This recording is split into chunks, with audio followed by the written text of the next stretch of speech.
akan melihat tentang dua iman yang berbeda ya. Dua iman yang berbeda. Jadi di bagian tambahan ini kita melihat iman ya, kita akan melihat iman dari orang yang sudah lumpuh selama 38 tahun. Kenapa saya katakan tekankan, walaupun tidak pada mulanya tidak kelihatan dia seperti orang beriman, tapi sesungguhnya dia orang beriman. Para pemimpin sangat kelihatan sebagai orang beriman, sangat kelihatan, tetapi sesungguhnya tidak beriman. Nah, bagaimana kita bisa katakan orang yang lumpuh ini adalah orang yang beriman? Ya, di situ kita sudah pelajari. Mari kita kembali sedikit melihat dulu lebih lanjut daripada keadaan orang yang lumpuh ini ya. Kita sudah pelajari tadi malam. Mari kita sambung sedikit ya.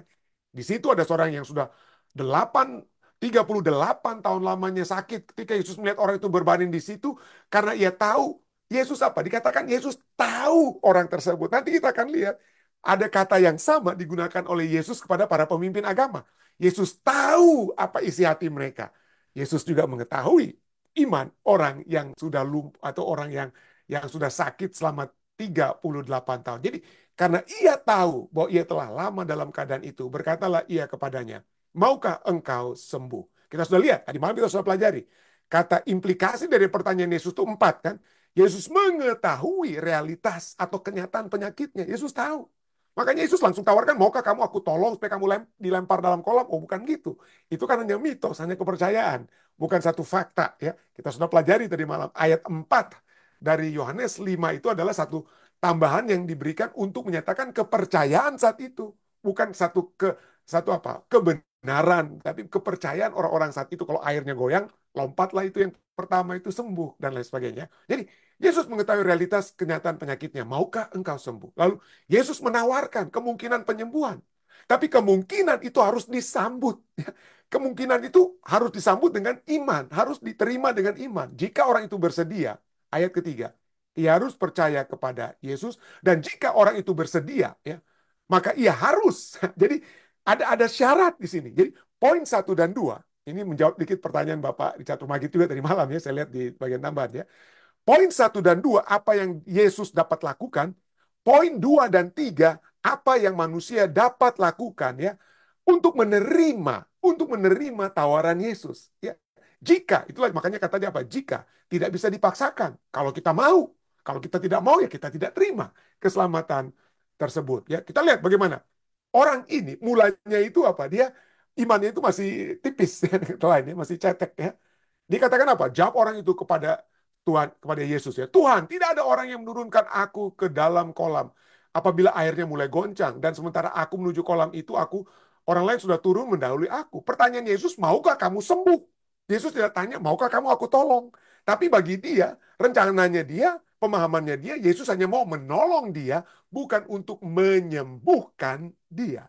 Nah, itu masalahnya ya. Kita hanya melihat Yesus itu bukan memiliki kuasa yang besar seringkali ya. Tapi inilah rancangan dia. Rancangan Yesus berbeda. Rancangan Yesus memberikan kesembuhan. Rancangan dia itu adalah apa? Rancangan dia itu tidak sesuai. Tidak sesuai dengan apa yang Yesus tanyakan. Nah inilah ya. Kenapa ya? Orang yang putus asa itu yang dalam keadaan putus asa seperti dia seringkali tidak nyambung. Dan kita sudah pelajari juga kenapa dia tidak nyambung jawabannya. Dan kita sudah pelajari tadi malam. Tolong lihat kembali ya. Anyway, satu statement dikatakan oleh A.W. and Aiden Wilson Tozer, dia katakan bahwa Tuhan mencari mereka yang dapat melakukan hal yang mustahil bersama-sama dengannya. Ya. Kenapa? Ya bagi orang ini mustahil Yesus itu akan menyembuhkan dia. Yang mustahil itu kalau Yesus membantu dia untuk masuk ke dalam kolam kalau airnya tak bergolak. Itu aja ya.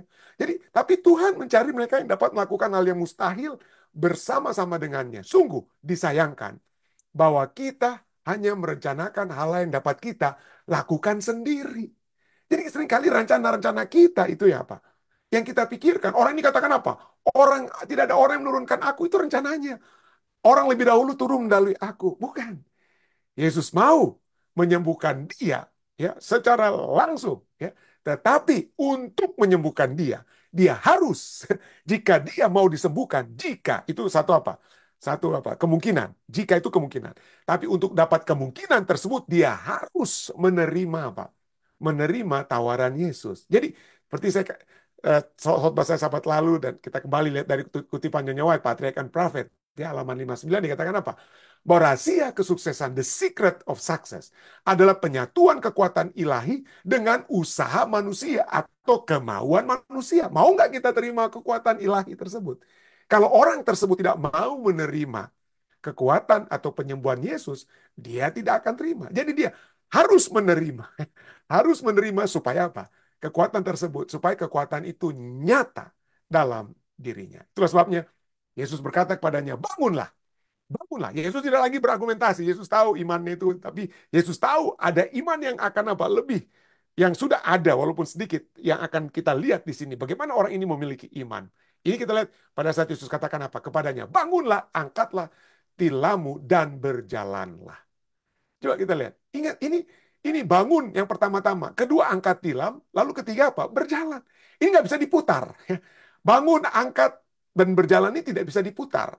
Ketiga perintah-perintah ilahi itu tidak dapat diputar atau dibalik, gitu, diganti. Tidak dapat dibalik. Ya. Perintah itu bukan kita berjalan, angkat tilam, dan bangun. Tidak. Kenapa tidak? Ya, kenapa tidak? Kenapa? Karena sebelum kita siap untuk berjalan dan angkat tilam, kita harus terlebih dahulu bangun atau bangkit berdiri. Ya, harus dapat bangun dan bangkit berdiri. Nah, jika orang ini yang terbaring ini hanya akan menggerakkan, menendang, atau seakan-akan dia masih tertidur, tapi dia dalam bertidur dia ingin berjalan, maka dia hanya menendang udara ya. Dia hanya menendangkan kakinya itu ke udara. Dia tidak betul-betul akan apa? Berjalan ya. Kalau dia tidak bangun ya. Jadi pelajarannya ya, apa apa ada orang ya yang ingin berjalan, ingin mencapai satu tujuan tanpa melakukan apa-apa. Nah, ini pelajaran pertama sebelum nanti kita lihat ya. Kenapa ini berjalan ini penting ya dan kenapa dia akan iman. Tapi mari kita lihat aplikasinya dulu. Kenapa? Kita maunya berjalan. Waduh, saya ingin progres berjalan itu kan dari satu titik A ke satu titik B. Saya ingin apa? Saya ingin memiliki satu kehidupan dari yang baik dari titik A. Mungkin titik A ini saya dalam kelemahan, tapi titik B itu adalah satu kesuksesan, satu kehidupan yang baik. Tapi kita maunya berjalan, tapi kita tidak mau bangun. Kita masih apa ya, terbeban dengan dosa masa lalu kita. Aduh, saya ingin apa? Saya ingin untuk dapat memiliki kehidupan damai. Tapi kita tidak mau meninggalkan beban masa lalu kita. Ya, dosa-dosa yang kita buat itu masih kita apa? Masih kita ingat-ingat, masih kita membuat kita tertidur terus, ya. Itu poin pertama ya. Dan berikutnya, kita seringkali tidak dapat berjalan, tidak dapat mencapai satu goal, karena kita tidak apa? Melakukan, tidak mau bertindak. Untuk berjalan, pertama-tama harus Anda apa? Bangun. Anda harus bangun. Anda harus melakukan sesuatu dengan kalian. Kalau Anda ingin berjalan, mengidam-idamkan dari titik A ke titik B, tapi Anda tidak mau bangun, itu bagaikan Anda cuma duduk di kursi meja dan perintah-perintah aja. Perintah-perintah orang, bikin ini, bikin itu. Itu nggak mau jadi, ya. Kalau kita ada orang begitu ya, ingin maju, ingin gereja maju, ingin tempat pekerjaan maju, ingin rumah tangganya maju, tapi tidak mau bangun, tidak mau berusaha untuk memajukan gereja, tidak mau berusaha yang dapat dia lakukan untuk apa? Memajukan pekerjaannya, memajukan rumah tangganya. Dia maunya cuma apa? Perintah-perintah orang aja. Perintah-perintah orang ya. Orang yang berjalan ini tanpa mau bangun, inilah dia ya. Taunya main perintah-perintah, buat enggak. Tapi apa? Wah ini kita harus buat nih. Kita harus buat nih di kerjaan kita. Wah ini kita harus buat. Di rumah tangga kita. Oh ini kita harus buat ini. Di gereja. Oh kita harus bikin ini, bikin itu. Tapi dianya sendiri cuma ngomong doang. Nggak mau bikin. Ya. Nggak mau bikin. Nah itu hati-hati ya. Ingat, ingat Bapak Pendidikan Indonesia ya. Ki Hajar Dewantara. Ya dikatakan apa? Ingarso sung tulodo. Tulada ya. Artinya kalau kita di depan, kita harus memberi teladan. Kalau kita maunya ini yang bagus untuk kita buat di gereja, mari kita buat juga dikit ya. Mari kita lakukan. Kita ingin membersihkan gereja atau apa ya, mari kita berikan contoh dan lain sebagainya, dan lain sebagainya. Lalu kalau kita di tengah, ing ing madia mangun kuarso. Ya. Kalau kita di tengah, kita memberi apa? Bimbingan. Ya. Tuturi handayani, itu sering dengar itu ya. Arti kalau kita di belakang, kita memberi apa? Dorongan. Jadi lakukan sesuatu. Ya, kalau kita ingin mencapai titik A dari titik A ke titik B, untuk berjalan, untuk dapat berkembang, maka kita sendiri harus bangun. Kita harus bergerak, gitu ya. Kita harus bergerak, ya. Itulah sebabnya kata Yesus kepadanya, bangunlah, angkatlah, dan tilammu dan berjalanlah. Artinya ini bangun ini tiga perintah Yesus ini sukar, tentu saja. Untuk bangun sudah kebiasaan kita duduk-duduk di meja aja perintah kiri kanan, nggak biasa bergerak. Cuman mau perintah supaya ada yang terjadi, tapi kita sendiri nggak bisa bikin. Ya, ini sukar. Apalagi orang yang sudah sakit ini 38 tahun ini ya, itu tangan besar. Sudah 38 tahun itu merupakan bangun itu adalah hal yang tidak dapat dia lakukan, sesuatu yang mustahil.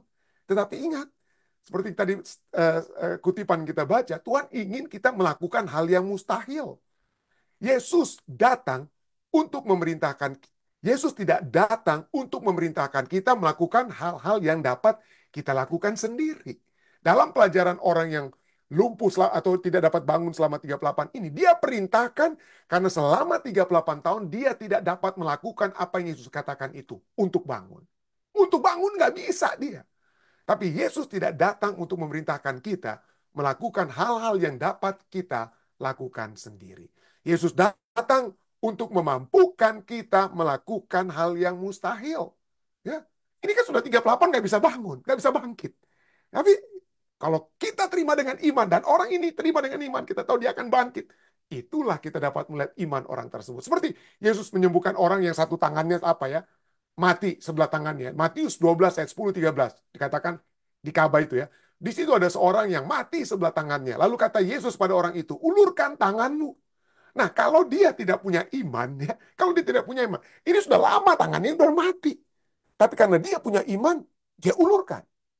Coba kalau dia bilang, ah enggak lah, saya nggak mungkin lah, ini mustahil, udah 38 tahun saya nggak bisa bangkit, udah bertahun-tahun tangan saya ini mati. Ya. Ya, kalau dia tidak punya iman, dia tidak akan ulurkan. Tapi karena dia punya iman, dia mengulurkan. Dan ia mengulurkannya, maka pulihlah tangannya itu dan menjadi sehat seperti tangan yang lain. Jadi pada saat Yesus perintahkan orang yang sudah 38 tahun sakit ini di kolam Bethesda ini, bangkit, dia bangkit. Yang kedua, perintah Yesus, angkatlah tilammu. Ya. Tantangan besar itu apa? Coba kita lihat, kalau kita bangkit oke masih oke ya. Kalau kita bangkit dari sudah 38 tahun ya, kalau memang punya iman ya, untuk bangkit berdiri oke. So, itu mustahil, tapi kalau sudah bisa. Tapi untuk berikutnya ini apa? Ini lebih berat lagi. Jadi tindakan Yesus itu adalah tindakannya apa? Bertahap yang dalam segi apa? Kesulitannya itu semakin apa? Tinggi. Kenapa? Kalau cuma berdiri kita masih dengan tangan kita masih bisa apa? Menyeimbangkan badan kita ya.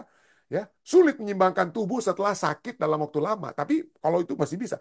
Tetapi pada saat Yesus suruh angkat tilam, waduh, angkat tilam itu dua artinya. Waduh, lebih waktu untuk menyeimbangkan badannya, mengangkat tilam itu tidak gampang bagi orang yang baru bisa berdiri. Tapi di poin kedua, kenapa Yesus angkat tilam? Selain mungkin itu dapat menyebabkan masalah nantinya dengan para pemimpin karena dia mengangkat. Yesus juga memberikan poin berikutnya. Pada saat dia mengangkat tilam, artinya tinggalkan tempat di mana kamu apa? Biasa tinggal di sini. Ya.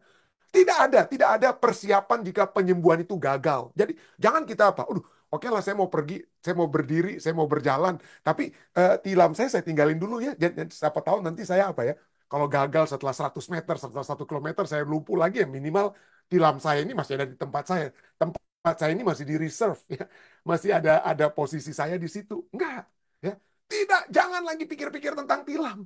Jangan lagi pikirkan Anda akan kembali ke tempat yang sama. Itu sudah merupakan bagian masa lalu. Ya, dengan kata lain, tempat posisi. Jadi, cara menjalani hidup baru itu adalah putus total. Pada saat dia angkat tilam, artinya harus putus total dengan apa? Kolam tersebut. Kolam tersebut bukan lagi tempat tinggalnya. Ya, dia harus menjalani hidup baru. Dia harus putus total dengan hidup lamanya. Lalu yang poin ketiga, Yesus perintahkan dia untuk apa? Berjalanlah. Ya, berjalanlah. Nah, pertanyaannya, berjalan dari mana dan kemana ini? Dari mana dan kemana? Tentu saja. Artinya poin pertama itu, dia berjalan jauh, jauh dari tempat lama, dari penyakit ketidakaktifan menuju kehidupan baru. Menuju kehidupan baru. 38 tahun. Ya. Saya nggak tahu rumahnya masih ada kah? Keluarganya masih ada. Tapi coba kita lihat kemana dia perginya. Pertama-tama dia berjalan. Setelah itu, kemana dia pergi? Dia pergi ke rumah Allah.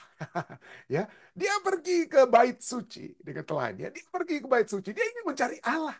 Ya, walaupun kita tahu pelajaran kita tadi, dia belum apa? Dia belum mengenal siapa itu Yesus kan? Dia pada saat orang tanya, siapa sembuhkan kamu? Oh, saya nggak tahu tuh. Tapi baru setelah Yesus bertemu dengan dia di bait suci, baru dia tahu, oh itu si Yesus itu yang sembuhkan saya. Tapi kemana dia pergi? Dia pergi untuk menuju ke tempat di mana ada hadirat Allah. Ya. Jadi pada saat kita tinggalkan masa lalu kita, penyakit kita, ya, masalah penderitaan kita, kemana kita harus pergi? Pergilah ke hadirat Allah. 38 tahun dia tidak memiliki solusi hidup. Sekarang dia mampu melakukan sesuatu untuk menemukan kehidupan dan kemenangan bersama dengan Allah. Itulah sebabnya dia pergi ke Ka'bah, ya. Dia pergi, dia bangkit, pelajaran kita katakan. Lalu pada saat itu juga sembuhlah orang itu dan ia mengangkat tilamnya dan berjalan. Kemana kita tahu? Dia berjalan dari kolam Bethesda dan dia menuju ke Ka'bah. Kita bisa baca ayat-ayat selanjutnya tadi kita sudah baca, ya, kita sudah baca. Tetapi pada hari itu adalah hari Sabat, ya. Lalu kemudian pada saat dia berada dalam Ka'bah seperti kita sudah pelajari tadi ayat tadi, ya. Orang itu kemudian bertemu dengan Yesus. Lalu Yesus katakan, jangan lagi berbuat dosa.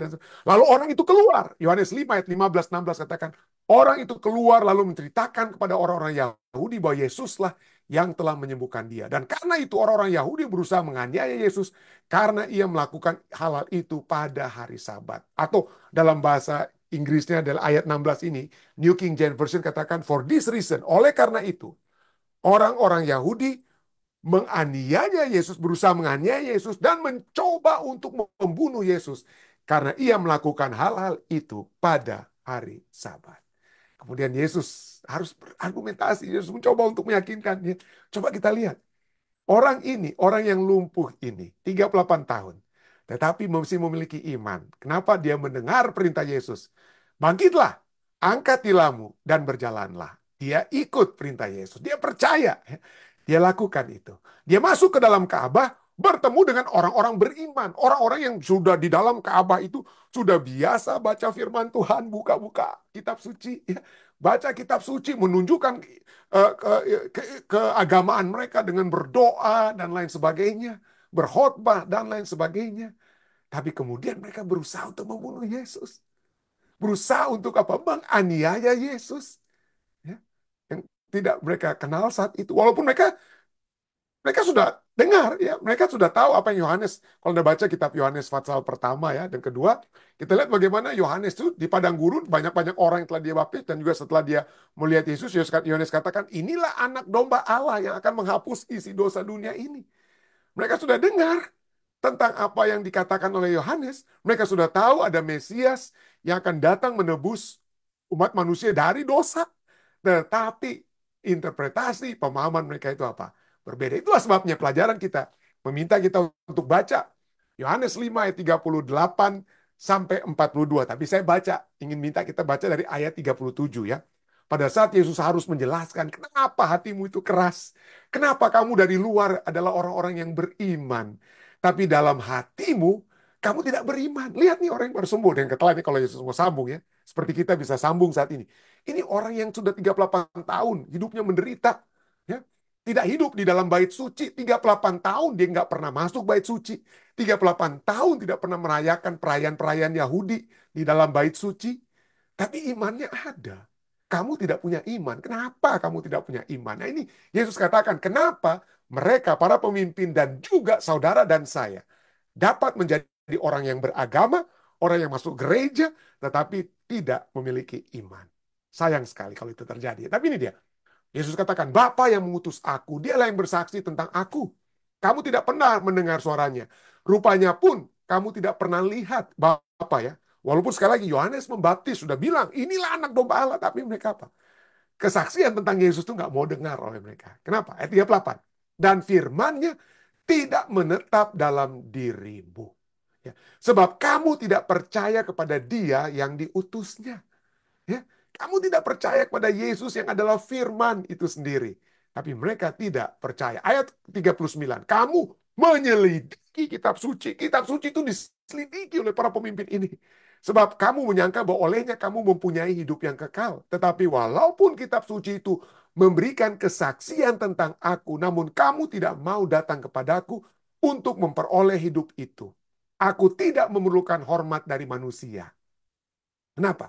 Mereka menuduh Yesus membuat kesembuhan itu hanya untuk dapat hormat, kepujian. Kenapa? Karena itulah yang seharusnya bagi mereka, pemimpin Yahudi, itu harusnya menjadi hak mereka untuk dapat kehormatan, kemuliaan. Tapi Yesus katakan, aku tidak memerlukan hormat manusia.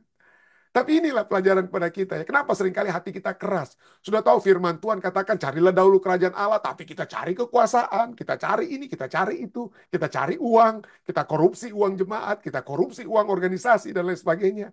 Ya, kenapa? Karena itulah ya. Karena kita memerlukan kehormatan daripada apa? Manusia gantinya hormat yang Allah berikan. Ya, tidak mau datang pada ayat 42. Tetapi tentang kamu, Yesus katakan, tetapi tentang kamu, memang aku tahu bahwa di dalam hatimu, kamu tidak mempunyai kasih akan Allah. Ya sayang sekali ya. Mereka belajar firman Tuhan. Membuat tradisi-tradisi untuk mempertahankan firman Tuhan. Apa yang boleh dibuat, apa yang tidak boleh dibuat hari Sabat dan lain sebagainya. Tapi mereka justru tidak memiliki Allah atau Tuhan atas hari Sabat tersebut. Ya. Dalam hatimu, kamu tidak mempunyai kasih akan Allah. Inilah peringatan Yesus pada para pemimpin Yahudi dan kepada saudara dan saya. Kita dapat memiliki kebutaan rohani, meski memiliki pengetahuan tentang Alkitab, pengetahuan intelektual. Ya. Saya pelajari firman ini jadi satu teguran juga buat saya. Pendeta Lantung, kamu belajar firman Tuhan, bagikan firman Tuhan. Jangan sampai kamu sendiri buta rohanimu ya. Memiliki pengetahuan intelektual, tetapi apa? Buta, kekerasan hati. Pemimpin Yahudi gagal mengenali Yesus sebagai penggenapan kitab suci yang mereka pelajari dengan tekun. Mereka belajar firman Tuhan dengan tekun. Meskipun mereka sangat menguasai kitab suci, hati mereka mengeras. Dan mereka tidak memahami maksudnya. Yaitu apa? Bahwa kitab suci itu menunjuk kepada Yesus. Kitab suci itu membawa kita kepada pertobatan. Kitab suci itu membawa kita untuk menerima kasih karunia yang Yesus berikan. Kitab suci itu menuntun kita untuk memiliki bukan hanya kehidupan kekal saat ini, kehidupan damai bersama Tuhan saat ini, tapi juga kehidupan kekal bersama-sama dengan Tuhan kita nantinya. Tapi sekarang dalam kekerasan hati kita, kita gantinya melihat Yesus, kita melihat tawaran-tawaran dunia. Kesenangan-kesenangan dunia yang hanya apa ya? Sementara. Walaupun kita tahu tentang kebenaran, tapi kita tidak mempraktekkan kebenaran tersebut. Hanya secara luar kelihatan, wah ini pembicara di Hope Channel nih, Pendeta Rantung nih. Tapi kalau kehidupan saya tidak sesuai, maka saya hanya adalah orang-orang yang buta rohani. Meski memiliki pengetahuan. Teguran ini menyoroti bahaya jika terlalu berfokus pada pengetahuan dan tradisi agama. Ya, adik tradisinya harus masuk gereja, harus kelihatan sebagai pemimpin dan lain sebagainya, pendeta dan sebagainya. Tetapi tidak memiliki kebenaran rohani dalam hati kita. Ya, tidak memiliki kebenaran rohani yang lebih dalam dari yang seharusnya diungkapkan, maka itu adalah hal yang percuma. Apakah kita mengenal Yesus secara pribadi? Apakah saya mengenal Yesus hanya supaya saya dapat bagikan itu kepada Anda? Ada poin-poin, ada hal-hal baru yang dapat kita lihat dari dalam Alkitab untuk dapat dibagikan, bikin kita senang, enak dengarnya, dan lain sebagainya. Bukan. Tujuan kita semua, kita belajar firman Tuhan, supaya kita lebih mengenal siapa Yesus kita. Siapa dia secara pribadi. Adakah kita berdoa, bagaikan berdoa kepada sahabat kita setiap hari. Bukan hanya kalau ada orang dengar di gereja, di dalam kehidupan kita sehari-hari. Milikilah kerohanian hati yang apa? Yang terdalam untuk mengasihi Tuhan kita. Yang kedua, ya, pentingnya iman kepada Tuhan dan di dalam Kristus. Iman kepada Kristus dan di dalam Kristus. Para pemimpin Yahudi itu tekun mempelajari kitab suci, namun mereka menolak untuk datang kepadanya, untuk beriman kepada Yesus, ya, untuk menerima hidup tersebut. Ketidakpercayaan mereka merupakan penghalang untuk mengalami keselamatan dan hidup kekal yang Yesus tawarkan. Meskipun ada kesaksian dari Bapa dan kitab suci, dan bahkan boleh kita tambahkan dari Yohanes Pembaptis sendiri yang sudah katakan inilah anak domba Allah, mereka tetap menolak Yesus sebagai Mesias. Ya, kenapa? Kenapa ini terjadi? Ya, kenapa? Karena gantinya kita beriman kepada Kristus, beriman dalam Kristus, kita memiliki iman kepada tradisi kita. Kita iman, oh udah biasa kok pendeta kita masuk gereja itu hari Minggu. Tapi mana yang kitab suci katakan? Ya. Oh pendeta saya beriman kepada keluarga saya. Kalau saya sampai berbakti kepada seperti yang Yesus inginkan, seperti kebenaran firman Tuhan, berbakti pada hari Sabat. Wah nanti keluarga saya akan apa? Usir saya pendeta. Kita sedang beriman bukan kepada dan di dalam Kristus. Kita lebih beriman kepada tradisi gereja kita, beriman kepada keluarga kita, beriman kepada masa depan yang kita percayakan kepada keluarga kita, gantinya kepada Yesus. Hati-hati. Yesus ingin supaya kita memiliki iman kepadanya dan di dalam Dia. Percayalah, walaupun mungkin kita akan dikucilkan, dikeluarkan dari komunitas gereja kita yang sudah dari sejak kecil kita hadiri bersama, atau diusir bahkan oleh keluarga kita. Tapi Yesus katakan, kalau kamu diusir karena namaku, ya, kamu tetap akan mendapatkan apa? Kekuatan, mendapatkan tuntunan, mendapatkan penyertaan yang pasti dari Yesus. Coba dia. 1 Korintus 10 ayat 13, tidak ada pencobaan yang melebihi kesanggupan karena Tuhan kita, Yesus Kristus, yang akan menguatkan kita. Yang terakhir, kasih Allah harus bersemayam di hati kita. Ya. Aku tahu, dalam Yohanes 5:42 Yesus katakan, aku tahu, Yesus tahu. Yesus tahu hati orang yang 38 tahun dalam keadaan sakit, dan dia tahu iman mereka. Yesus tahu orang-orang yang di luar kelihatan beriman ini dengan upacara keagamaan yang mereka selalu punya. Kamu tidak mempunyai kasih akan Allah. Meskipun saudara dan saya, seperti para pemimpin agama ini, memiliki pengetahuan dan status keagamaan yang tinggi, ya, para pemimpin Yahudi tidak memiliki unsur yang paling penting, kasih akan Allah. Walaupun saya menjadi pendeta, ya, dapat menunjukkan diri saya sebagai seorang pendeta, berkhotbah dan lain sebagainya. Tapi kalau saya tidak memiliki kasih pada Allah, kalau yang saya pikirkan, aduh gimana nih saya supaya dapat apa nih, orang-orang puja-puji saya nih, supaya saya dapat bantuan ini, bantuan itu, saya dapat keuntungan finansial dan lain sebagainya. Kalau itu yang menjadi motif kita, maka saya tidak berbeda dengan para pemimpin Yahudi. Kemuliaan manusia, gantinya kemuliaan Tuhan yang kita apa? Tinggikan. Kenapa? Karena kita mencintai diri kita. Kita bukannya mencintai Allah. Itulah tanpa kasih kepada Allah, tindakan keagamaan mereka menjadi hampa dan tidak berarti. Kalau saya yang sudah bertahun-tahun hanya berbicara di sini hanya supaya kelihatan sebagai orang rohani dan lain sebagainya, tapi tidak ada perubahan dalam diri saya secara pribadi. Kalau Anda yang sudah 4 tahun, 5 tahun, atau 1 tahun, atau berapa minggu ini bersama-sama di acara ibadah kita, memiliki sukacita, kecintaan untuk apa? Untuk belajar bersama firman Tuhan, tetapi tidak ada perubahan dalam kehidupan kita. Tidak ada berdiri kita, mengangkat tilam kita dan berjalan dari satu keadaan yang berdosa menjadi keadaan yang lebih baik, ya, bersama-sama dengan Tuhan. Kalau itu tidak terjadi, maka percuma kita beribadah bersama, percuma. Tapi untuk supaya kita tetap memiliki konsistensi, untuk supaya kita tetap memiliki konsistensi untuk dapat berjalan bersama-sama dengan Tuhan kita, satu hanya syaratnya, milikilah kasih akan Allah. Kasih Allah harus selalu bersemayam di hati kita. Kiranya ini dapat menjadi bagian kita semua, ya. Saya bawa ini dalam nama Yesus. Amin.